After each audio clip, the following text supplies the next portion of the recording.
આદાબ, નમસ્કાર, સત શ્રી અકાલ. Dear parents, આજે હું વાત કરીશ બાળકોને ઘરે દવા કઈ રીતે આપવી જોઈએ. ડૉક્ટરે લખેલા કોઈ ડ્રોપ્સ હોય એટલે કે ટીપા અથવા સિરપ બાળકને કઈ રીતે પીવડાવવી જોઈએ એના વિશે હું ચર્ચા કરીશ. દવા પાવા માટે પહેલી વસ્તુ જોડે છે આપણી જોડે ચમચી, કે આપણા ઘરની અંદર જે ચમચી જે નોર્મલ હોય એ ચમચીનું જે માપ હોય એ 5 ml જેટલું હોય છે. જો 5 ml દવા પાવાનું કીધું હોય સિરપ, તો તમે ચમચી ભરીને બાળકને દવા પીવડાવી શકો. અને દવા પીવડાવ્યા પછી ચમચી વ્યવસ્થિત સાફ કરી દેવી જોઈએ. બીજી વસ્તુ છે કે જો ડૉક્ટર સાહેબે તમને ડ્રોપ આપ્યા હોય તો એ ડ્રોપર વડે પણ બાળકને દવા પીવડાવી શકો છો. ધારો કે કીધું હોય કે અડધી ટોટી આપવાની તો 0.5 ml સુધી બાળકને દવા આપી શકાય, અને આખી ટોટી ભરીને આપવાનું કીધેલું હોય તો 1 ml એટલે આખી ટોટી થશે. આખી ટોટી ભરશો એટલે 1 ml જેટલી દવા થશે, એ બાળકને તમે પીવડાવી શકો. ત્રીજી વસ્તુ છે, કોઈ પણ સિરપ મોટી બાટલી હોય તો બાટલીની અંદર ઉપર આ ઢક્કણ આપેલું હોય છે લગાવેલું, તો એની અંદર શું હોય કે એમાં માર્કિંગ કરેલું હોય કે 2.5 ml, પછી અડધું ઢક્કણ હોય તો 5 ml, 7.5 ml અને 10 ml. જનરલી મોટા ભાગે 10 ml નું આ ઢાંકણ આવતું હોય છે, તો એ મુજબ પણ તમે દવા બાળકને પીવડાવી શકો. અને ચોથી વસ્તુ છે સિરિંજ વડે.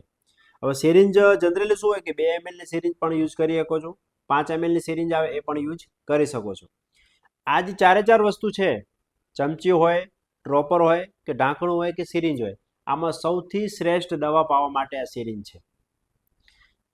બને ત્યાં સુધી બાળકને જે તમે ડ્રોપ અથવા સિરપ આપો છો એ સિરિંજ વડે પીવડાવવી જોઈએ, અને પીવડાવ્યા પછી સિરિંજને વ્યવસ્થિત સાફ કરી દેવાની. કારણ કે આ સિરિંજ શું છે કે બાળકના સીધા મોઢાના કોન્ટેક્ટમાં આવશે અને બાળક જલ્દી પી લેશે. અને આ તો તમારે શું પકડી રાખવું પડશે અને પછી બાળક પીશે. એટલે શ્રેષ્ઠ દવા પાવા માટે હોય તો બાળકને તમે સિરિંજ વડે દવા આપી શકો છો. 2.5 ml હોય તો 2.5 એનું માર્કિંગ કરેલું ત્યાં સુધી લેવાની, 5 ml હોય તો 5 ml ની સિરિંજ આખી ભરીને આપી શકાય. અને પીવડાવ્યા પછી તમામ પ્રકારના જે તમે ચમચી વાપરો, ડ્રોપ વાપરો કે ઢાંકણું વાપરો કે પછી સિરિંજ વાપરો, એને વ્યવસ્થિત ધોઈ રાખવાનું. અને પીવડાવ્યા પછી આનું જે ઢાંકણ જે દવાનું આવે છે એકદમ લૂઝ ન રહે એ રીતે એને વ્યવસ્થિત ટાઈટ કરી દેવાનું. અને જે ડૉક્ટરે દવા લખેલી હોય એ દવા સીધા લાઇટના સંપર્કમાં રાખવાની નથી. થોડુંક તમારી જો કબાટ હોય, કબાટની અંદર અંધારું પડતું હોય તો ત્યાં તમે દવા મૂકી શકો છો. અને અમુક જે દવા જે ફ્રીજમાં રાખવાની એ દવા તમે ફ્રીજમાં, બહારનું જે ખાનું છે એની અંદર તમે રાખી શકો છો.